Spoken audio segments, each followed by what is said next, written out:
Hi everyone! So I'm WRoach and I am doing my MARP project on Makerspaces. Now the first thing we need to iron out is what are Makerspaces? The best quote I could find that describes a makerspace is a collision of art, technology, learning, and collaboration. So what exactly is a makerspace? It is a collaborative workspace inside a school, library, or separate public/private facility for making, learning, exploring, and sharing that uses high-tech to no-tech tools. This is great for low-income schools that don't have the funds to purchase equipment like a 3D printer or have a welding section. These spaces are open to everyone and have many different types of equipment that is accessible. It's more of the maker mindset of creating something out of nothing and exploring your own interests that's at the core of a makerspace as opposed to what you actually make. They promote skills that are necessary for STEAM, science, technology, engineering, art, and math. They provide hands-on learning to help with critical thinking skills and even boost self-confidence. If they are being done in the classroom, they should be presented to the group. Now, what are some benefits of makerspaces? Well, the first one is they keep students present. Since they are being challenged to make something, students must be involved in the process. This means that they are continuously working with their group members if they are working in a group, or they are continuously working in the proper environment. Regardless of if they are with a group or working on their own, they are off their phones and very present in what they are currently doing. They foster independence. Since these types of activities promote creativity and imagination, students tend to be far more invested in the outcome since they are deciding what they make. They are deciding how they present it and how they make it. This leads to independence and intrinsic motivation. They also offer a sense of community. Students can work together in order to achieve their goal, share their final product with other people, or simply work around other people who are also utilizing the makerspace correctly. Regardless of if they're working together or not, it builds a sense of community because everyone is working towards their own goal regarding what they're making, how they're being creative, the imagination they're using. And one of the last benefits that I think are most important of makerspaces are that they break the habit of wastefulness. One of the perks of making is that by repurposing what's readily available, we conjure a sense of resourcefulness, creativity, and empowerment. This is perfect for low-income schools because depending on what you can have donated to the classroom, what you're able to buy, what you have in the teacher's lounge, like cardboard boxes, it is very easy to make something out of what other people think is junk. I mean, one of the biggest quotes we hear is one person's junk is another man's treasure, right? Some examples of makerspaces are recycled craft books, tech take-aparts, cardboard creations, woodworking, sewing, 3D printing, robot building, and coding. I purposefully chose different varieties of makerspaces that go from no-tech to high-tech technology usage because not all schools have the ability to provide high-tech equipment to their students. And that is okay because you do not need technology for a makerspace to be productive. So, how can makerspaces be used in the classroom? Well, my favorite activity to use as a makerspace is project-based learning.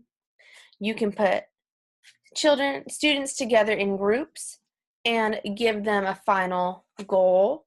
Just so I'm history, so my example is doing world history or United States posters or projects where you give them a section of reading and they read it, they find out what's most important, they make a question of it, and then they either make a poster or they make a model that answers their question, and they must go up to the class and present it. How does it answer their question, and why is it relevant to the text we just read? Activities like project-based learning, when infused with makerspaces, leads to collaboration, creativity, exploration, and an increased interest in education because the students are actually getting involved in what they're doing, what they're learning. They're not just reading from the textbook, they're not just answering questions on a worksheet. So some fun facts that I found out about makerspaces. It is very easy to include art and other subjects when you're using makerspaces. This makes it great if you want to have interdisciplinary subjects in your classroom. I'm history. For one of my makerspace projects in the classroom when we were learning about the Cold War is students had to make different types of rocket ships to show how the space race. And students found this really fun because I had different kinds of material in the classes. I had a lot of water bottles, I had some foam, I had cardboard, and they made them, and then they looked up and researched why the water-powered rocket is similar to an actual rocket that was used during the space race. Another fun fact is you do not need advanced technology to initiate a makerspace, but you can use it if you want. If you have it available, it's always better to use it. You can use iPads. Some people do have the ability to use wood cutting stations or 3D printers, but if not, you can always use cardboard, you can use beads, yarn. Honestly, as long as students see that they can be creative in what they're making, and they have a sense of individuality, and they have a sense of right in the classroom, that this is their project, that this is their space and their creation, you can use anything as a resource for a makerspace. The last fun fact is that it can easily be used for all subjects. For math, you can use beads. You can have them create a math problem using beads or coins or buttons, and this helps them to visually see the math problem as well. You can take it a step further and have a word problem and turn your classroom into a makerspace for a word problem. For English, you can use a makerspace for a book project or a research paper. For science, when they're learning about cells. And for history, something as easy as building a type of atomic bomb, like a fake atomic bomb, or having them produce something that was created in the time period that they're learning about. Now, something important to think about is how to respond to resistance, because we're always going to get those students or those people that say, but I'm just not creative, I can't do this, you don't understand, I've never been good at imagining and creating. But that's not true. One way or another, everyone has a spark of creativity and imagination within them. This is a mindset that allows for alteration of existing things in a positive way. Just because someone doesn't think they're creative with drawing doesn't mean they might not be creative making something out of wood, or they might not be creative, or they might be creative technology-wise. Someone who's good at science might not think they're good at art, but that doesn't mean that they're not creative. By bringing your deeper self to the task, you will naturally become creative as you become more invested in the assignment and activity. Now, I hope you enjoyed this short summary video on makerspaces. What is a makerspace?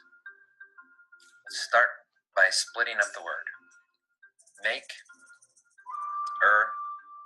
space. Make means to create. Means to ponder. Space is an area.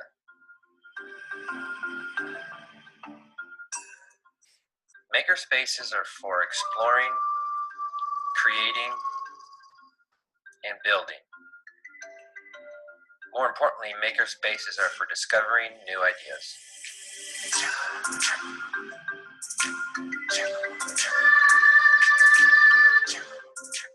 Makerspaces are a place to find solutions.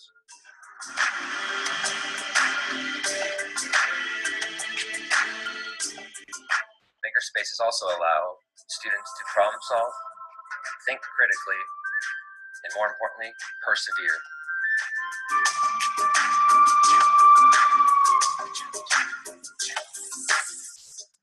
Most of all, Makerspaces are about expressing your ideas and finding a passion.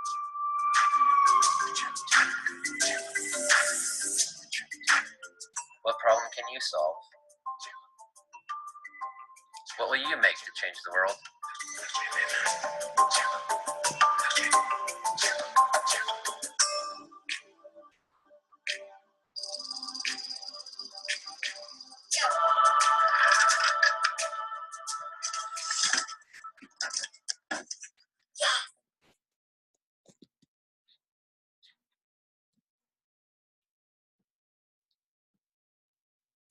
Now here are a list of the references I used to create this PowerPoint. I hope you enjoyed my presentation on Makerspaces, and I hope that you enjoy it enough that you integrate this into your classroom one day.